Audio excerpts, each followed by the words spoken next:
January 28, 1986 was the kind of day people write about.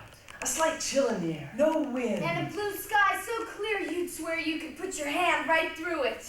We were so excited because we were going to go through that sky. My kind of day. What a great day for flying. The weather's right. We are going today, aren't we? Yeah, McCullough. We're going this time. Like a piercing white bird, the shuttlecraft Challenger stood on the launch pad, patiently waiting for the 7 of us. but anxiously waiting for the sky. A technician handed McCullough a red apple. Save it for me. I'll eat it when I get back. We laughed and stepped into the orbiter again.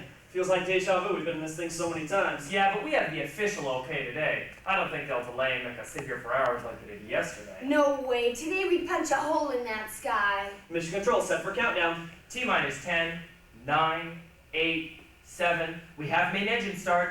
The Challenger pushed off the launch pad and cleared the tower. 2.9 million pounds of thrust. 529,000 gallons of liquid oxygen and hydrogen. Lifting, lifting. Dear Lord, thanks for getting me here. Mission control going with throttle up.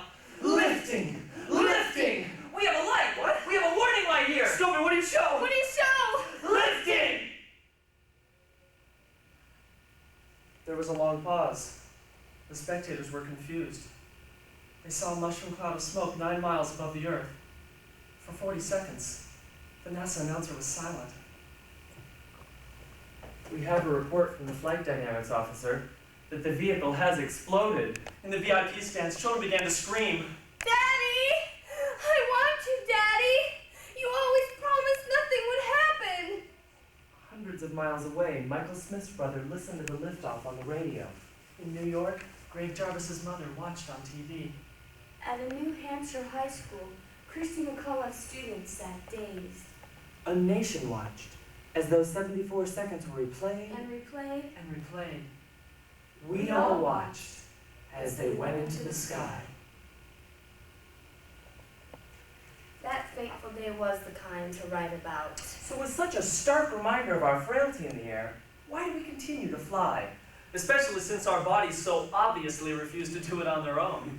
Because we are adventurers. We are born in the spirit of individuals like Leonardo da Vinci and his fascination for the flight of birds. The spunk of the Wright brothers. And the courage and daring of Amelia Earhart and Charles Lindbergh. Whoever said only birds were meant to fly? For millions of years, gravity has kept us earthbound, Mocked us with wind and clouds. Watched us listen to birds at morning and cry with envy. but no more. It's the end of old man gravity. Test pilots at Edwards Air Force Base have a simple motto to describe the human experience in the air. Ad and explorata. Toward the unknown. Float along as we join those who meet the challenge of flight. As we face our own fear in taking off. And, like other adventurers, discover the thrill of maintaining level flight. And finally, as we come in for a landing in this theater adventure we call Ad and explorata. helping us navigate challengers, the Washington Post. Campers of Kitty Hawk, John Dos Passos. Flying, Louis Anderson. Airplane, James Kirkpatrick. The Fear of Flying, Erica Jong. The Gift of Flying, Richard Bach. The Gracell Ferguson Airline and Storm Door Company, Bob Newhart. The Rocket, Ray Bradbury. High Flight, John Gillespie McGee, Jr. The Right Stuff, Tom Wolfe. And a tribute to the challengers by the Discovery astronauts. Perhaps the greatest courage required of us is when we break gravity's grip, when we challenge the takeoff. They hit on Kitty Hawk. On the great dunes and sandy banks that stretch south towards Hatteras. A vast stretch of sea beach. And overhead, the gulls and swooping terns. In the evening, fishhawks and cranes flapping across salt marshes. And eagles that the Wright brothers, Followed soaring with their eyes. as Leonardo did centuries before, straining his sharp eyes to apprehend The laws of flight. But they were alone here, and they figured out that the loose sand was as soft as anything they could find to fall in. Here we learn to leave the earth and fly. Once they managed to hover for a few seconds and soar ever so slightly on a rising air current. In 2 years, they had a plane that would cover 24 miles at a stretch, round and round the cow pasture. People in cars used to crane their necks out of windows, startled by the clattering of the old Wright motor in the side of the white biplane, like two ironing boards, one on top of the other. The cows soon got used to it. King Edward wanted the flight. The crown prince insisted on being taken up. The reign of metals began. They were congratulated by the Tsar. Aeronautics became the sport of the day. But in the rush of new names, Farman, Curtis, Ferber, Peltry, In the snorting impacts of bombs and the whine and rattle of shrapnel, as we flatten ourselves into the mud. and make ourselves small, cowering in the corners of ruined walls. The Wright brothers passed out of the headlines. But not even the bitter smear of newsprint or the choke of smokescreen and gas can blur that chilly December day. 2 shivering bicycle mechanics from Dayton, Ohio, first felt their homemade contraption, Whittled out of hickory sticks and gummed together with Arnstein's bicycle cement. Stretched with muslin they'd sewn on their sister's sewing machine. Soar into the air above the dunes and the wide beach at Kitty Hawk. Now, the worst thing about getting people in the air is taking them to the airport. You always have to be tricked into doing it. Hey, what are you doing tomorrow? Well, nothing. Good. Could you give us a ride to the airport? What time does the flight leave? 6 a.m. We have to be there an hour early, so pick us up at 4, okay? You get it at 4. You leave your slippers on in defiance. I'm not putting shoes on. I don't care if there are bunnies on these slippers. You're out there driving. It's 4 a.m. People are coming home from parties. Where are you going? The airport? Down their street. They're all cheerful. Hi! They're on the boulevard doing the hula. They're going to Hawaii. Get in! They're always ready to cheer you up. Well, at least there's no traffic. Good. Maybe they won't find your body. And if you're the one taking off, you don't feel secure at the airport. Haven't you ever wanted to walk up to one of those security guards and say, "Hey, check that guy again"? Oh, they can't, though. They're always too busy with some bozo from Texas going. Must be my buckle. Then you go down that tunnel to the plane. No one ever comes back. There's always that flight attendant at the end going, Come back to Jamaica. Get on the plane. "We don't want to get on the plane. We want to get in the plane." Nervous? Yeah. Oh, first time? No, I've been nervous lots of times. But we shouldn't be nervous because we know our takeoff is being guided by competent, highly trained professionals. Oh, man. Hi, Roger. Glad to have you aboard. Hi, Clarence. Sorry, latest weather report shows everything's sucked in from Salt Lake to Lincoln. Flight 209er, you're cleared for takeoff. Roger. What? LA departure frequency 1239er. Roger. What? Flight 209er, vector 324. We have clearance, Clarence. Roger, Roger. LA radio clearance, over. That's Clarence. Over. Over. Roger. What? We're ready for takeoff. Takeoff? Takeoff? My fingers turn to ice. My stomach leaps upward into my rib cage. The temperature at the tip of my nose drops to the same level as the temperature at the tip of my fingers. My nipples stand up and salute the inside of my bra. And for one screaming minute, My heart and the engines correspond. We attempt to prove again that the laws of aerodynamics are not the flimsy superstitions which I know they are. And suddenly, we're flying. It's amazing that, in the face of our own fear, we managed to accept the challenge and take off for the sky. Thank goodness there's something in the human spirit that allows us to take such risks. Otherwise, we'd never know the sheer exhilaration of being unfettered, Of breaking the bounds of gravity. Of being aloft in the unknown. we'd never know the dream of flight. It felt good up there. I stepped hard on the rudder bar, pulled the joystick across the cockpit, And roll down on him. while he flew along unaware, the poor devil. I didn't use the gun sight. I didn't need it. I pressed the firing button on the stick. Little lemon orange flames licked from the gun muzzle with a faint pop, pop, pop. Over the storm of my drive, I did not shout, "Die, Englander, pig dog!" I dove past him like a shot, Tasting the acid taste of his fires. twisting in my seat to see him fall. But fall he did not. He wobbled a half-turn through a spin, pointed right down at me, and opened fire. All I could think was, nicely done. Now, we're not trying to say that maintaining level flight doesn't come with its own bag of problems. Oh, excuse me, can I please have this window seat right here? I'd really like to enjoy the... You're the navigator. You ought to be able to figure out where we are. Oh, hi. I'm your captain. Welcome aboard the Graysell Ferguson Airline and Storm Door Company. Now, I don't know how much you know about our airline. We've only been in business about a week.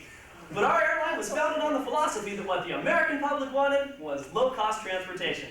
So we've attempted to eliminate what we call in the airline business frills and extras.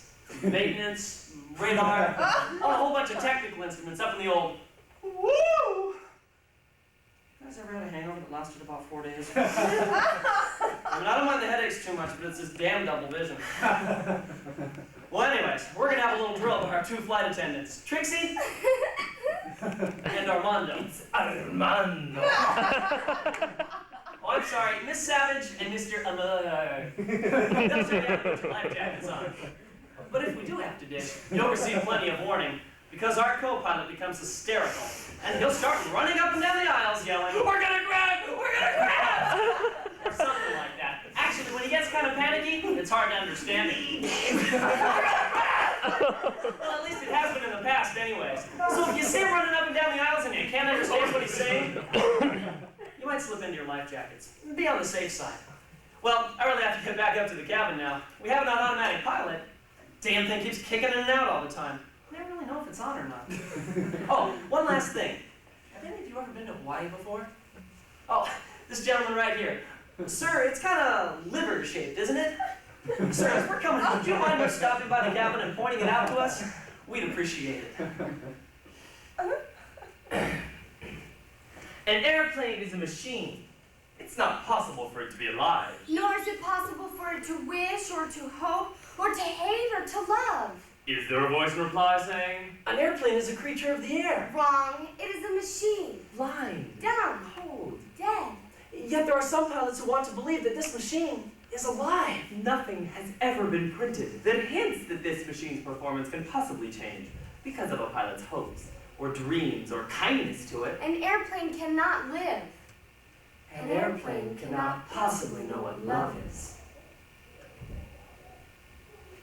Many nights, Fiorello Bodoni would awaken to hear the rockets sighing in the sky. For a silent moment, he would let his heart soar alone into space, following the rockets. One of us will ride up in one someday. What do you mean, Papa? Fool, we'll never go. This is a rich man's world. Do we fly rockets? No, we live in shacks like our ancestors. Perhaps our son. No, nor his son. It is the rich who have dreams and rockets. I've saved $3,000. It took me 6 years to save it. I made up my mind. One of us can finally fly to Mars. And how will you choose, huh? You? And what about the son you've left behind? He will think of it all his life. He will lie awake in bed, sick with the wanting of it. You would go? No. Think of how you would feel, knowing that I had seen what you had not. You would think of throwing me in the river. Besides, I will be busy with another child. Maria! It wouldn't do for me to travel in my condition. Me, Papa, me. Yes, you, Raoul. And you'll like me when I come back? Of course. Oh, I forgot. School starts. I can't go.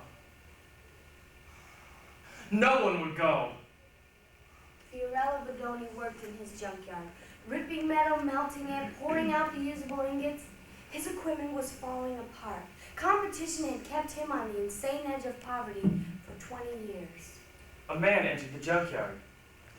Hey, Bodoni, I got some metal for you. What is it, Mr. Matthews? A rocket ship. What's wrong? Don't you want it? Well, yes, yes! It's only a fake, of course. I'll let you have it for $2,000.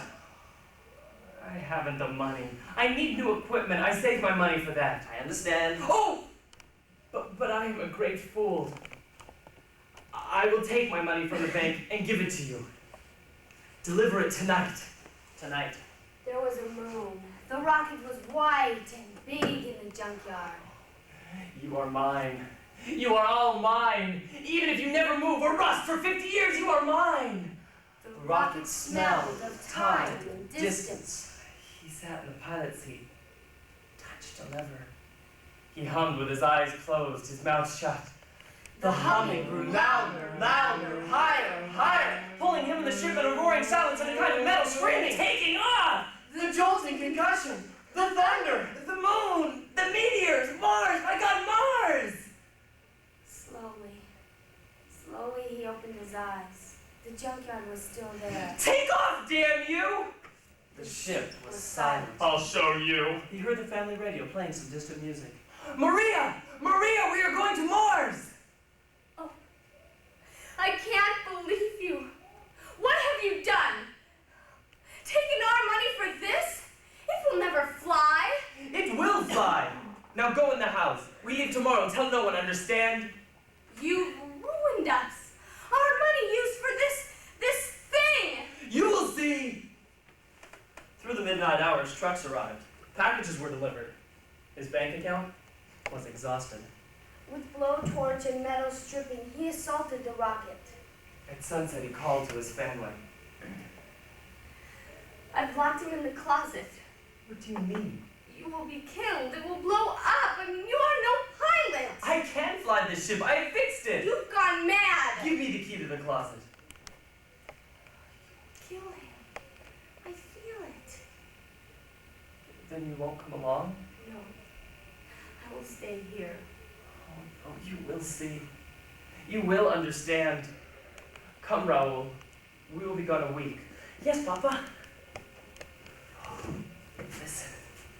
Smell the smell of a rocket. Feel. Remember. So that when you return, you will talk of this the rest of your life. He strapped him in like a tiny mummy. Ready?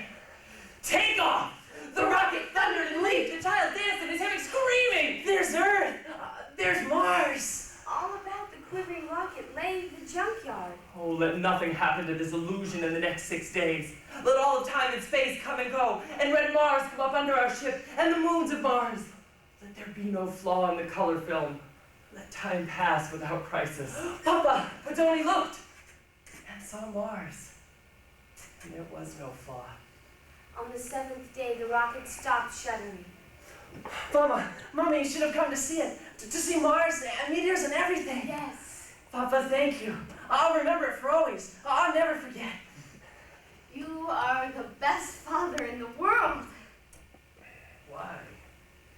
Now I see. Now I understand. Is it a very lovely journey? Oh, yes. Perhaps some night you might take just one more little trip? Yes. Just a little trip. Oh, I have slipped the surly bonds of earth and danced the skies on laughter-silvered wings. Hovering there, I've chased the shouting winds along and flung my eager craft through footless halls of air, and done 100 things you have not dreamed of. And while with silent lifting mind I've trod the high, untrespassed sanctity of space, Put out my hand and touch the face of God. The day after the Challenger shuttlecraft exploded, President Reagan read the poem we just did in memory of the astronauts who died. we feel it is a fitting tribute to all adventurers who've explored the air. Including each of us. For when we fly, we take part in a technological phenomenon. I mean, who would have thought we'd ever be communing with eagles? Our ability to fly is truly miraculous. But eventually, the dream has to end, and we have to come in for a landing. I congratulate myself on every successful landing, but not too enthusiastically, because it's also a part of my personal religion that the minute you grow overconfident, the plane crashes instantly. Okay, we seem to be coming down, but the danger isn't past. It will be where we go down screaming in thousands of flaming pieces. It's like you concentrated very hard. Helping the pilot fly this 250-passenger piece of crap. Thank God for his middle American diction. I'd never trust a pilot with a New York accent. Fighter pilot Chuck Yeager hadn't tried to break a record in the skies for nearly 10 years. Now Yeager was back on the flight line again to go for broke under that pale blue desert sky. And the righteous energy was flowing again. It was another of them absolutely clear, brilliant afternoons on the dome of the world. At 104,000 feet, Jaeger had trouble. Poseidon to bring down nose, not happening. It's still pitched up. Shit won't stretch. He won't go down. It's dropping and the nose is still pitched up. But bitch won't stretch. Here we go. The ship snaps into a spin. What do I do next? I tried everything. He hunches himself into a ball, reaches under the seat for the century, and pulls! He's exploded out of the cockpit like a concussion. He's suspended in midair. The seat floats nearby, as if the two of them are parked in the atmosphere. The butt of the seat is facing him. Dribbling charcoal red lava. It's glowing. Jaeger and the seat sail through the air together. And now the seat is drifting above him, into the chute line. Dribbling lava, eating through the lines. The seat kept falling. Smashes into the visor of his helmet. Something slices through his left eye. Going down, he's something on my face. And his face is on fire. Damn, I'm burning. He can't see the smoke inside the helmet. Rubber's burning up. A tremendous whoosh. The whole left side of his helmet is full of flames. Oxygen, pure oxygen, damn. He's choking, blinded. The left side of his face is on fire. He brings up his hand. It's rare. The flames are all over it. It's rare. He's encased in a little broken globe, dying in a cloud of his own fried flesh. Air. Air. The visor opens. Like a sea, the air carries it all away. The smoke, the flames. I can breathe. Fire's out. I can see out of his right eye. The desert, the mesquite, the motherless Joshua trees are rising slowly toward him. Nearly down. He's in one piece. The pain comes from way down deep. Someone's coming. A kid is seen him from the highway. Hey, are you all right? Look at that kid's face. Shit. Oh my God. You look awful.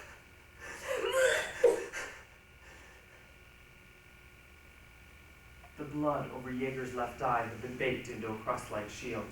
Otherwise, he might have lost it. The second and third degree burns healed without disfigurement. Even his finger healed. In time, he would go on to fly more than 100 missions, but Jaeger never again sought to set a record over the high desert. Since we first started watching birds break the binds of gravity on takeoff, Soar and spin in the ecstasy of flying. And glide back to Earth, we have been captured by the challenge of flight. but with the danger and tragedies, why do we continue to climb Ad and Explorata toward the unknown?